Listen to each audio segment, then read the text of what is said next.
البنات راه شحال وحده في لي كومونتير كتقول لي زهره كيفاش مشات لك الكرش من مورا الولاده. ها نتوما البنات، وانا راني والده دابا 3 د الولادات، والولاده الاخرى اختي هي هذه 7 شهور، بنتي راه عندها 7 شهور الله يحفظها ليا. والبنات كيفاش مشات الكرش، ها نتوما البنات باش ها نتوما.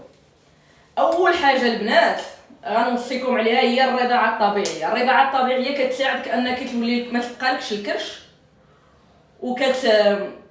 كتحرقي بزاف ديال السعرات الحراريه. ما حد كي كترضعي شحال من مره رضعتي راكي كتحرقي السعرات الحراريه، وهذه راها مثبته علميا.